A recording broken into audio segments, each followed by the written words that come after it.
እንደማይፈልግ እያወቃችሁ የድሮ ህይወቴን መርጫለሁ፣ ከእሷ ጋር መኖር እፈልጋለሁ፣ ከልጄ ጋር መኖር እፈልጋለሁ እያለ እንደማይፈልግ እያወቃችሁ እሷ ስልኩን ነጥቀውት ከጓደኞቿ ጋር ተባብረው ስልኩን ነጥቀውት ምናምን በማይፈልገው ሁኔታ ውስጥ እያለ ለምን ዝም አላችሁ? እንግዲህ እንደሰማችሁት ነው።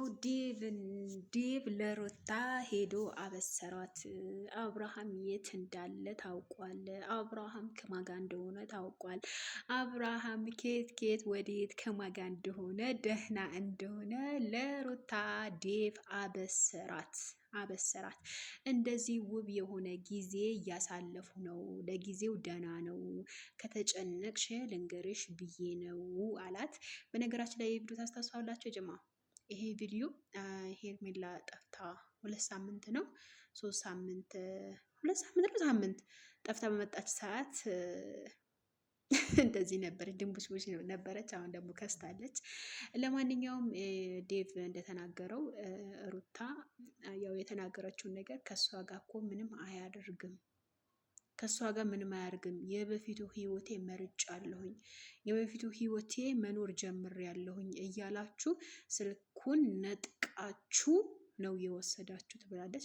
ላወላሂ አይደለም፣ ስልኩ እጁ ላይ ነበረ። አንደኛ የዛን ቀን ሲገናኙ ሄርሜላና አብርሽ ሲገናኙ ስልኩ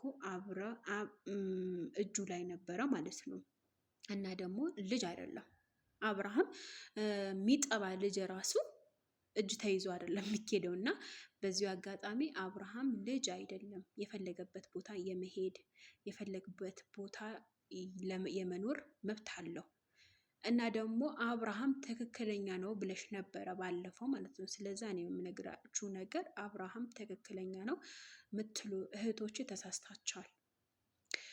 ትክክለኛ ቢሆን ማለት ነው ስልክ አለ እኮ ስልክ መደወል አለ። የት ነህ አብርሃም ልምጣ ልውሰድህ እኮ ማለት ትችል ነበረ። ይሄን ያክል ደግሞ አብርሃም የሚጠባ ልጅ አይደለም የሚፈለገው። ስለዚ የሚጠባ ልጅ ራሱ በአሁኑ ሰዓት የ2 ዓመትና የ1 ዓመት ልጅ አይፈለግም፣ በራሱ ወጥቶ በራሱ መግባት ስለሚችል ማለት ነው። ስለዚ አብርሃም ትልቅ ሰው ነው፣ አዋቂ ሰው ነው። ከማጋ መኖር እንዳለበት፣ ከማጋ ህይወቱ እንደሚያምር፣ ከማጋ በቃ ህይወቱ ከማጋ መምራት እንዳለበት ራሱ ጠንቅቆ የሚያውቅ ልጅ ነው። ስለዚህ ይሄ ምን ማለት ነው? ይሄን ያክል አብርሃም አብርሽ አምጡ ይሄን ያክል እኮ ማካበድም አይጠበቅባችሁም። ይሄ ነገር ስህተት ነው። ለራሳችሁ ይጎዳችኋል እንጂ መቼም አይጠቅማችሁም። አብርሽ ደግሞ ውስጥ ነው ሄርሜላ እጅ ውስጥ ገብቷል። አንድ ሄርሜላ እጅ ውስጥ ከገባ ደግሞ መቼም ለማውጣት አትሞክሩም ማለት ነው። እሳት ውስጥ የገባ እንጨት ከሰል ሆኖ ነው እና አመድ ሆኖ ነው የሚወጣው እንጂ እንጨቱ አይወጣም። እንግዲህ የተረት ካወቃችሁት የእናንተ ይግባችሁ። ላይክ፣ ሼር፣ ሰብስክራይብ አድርጉ።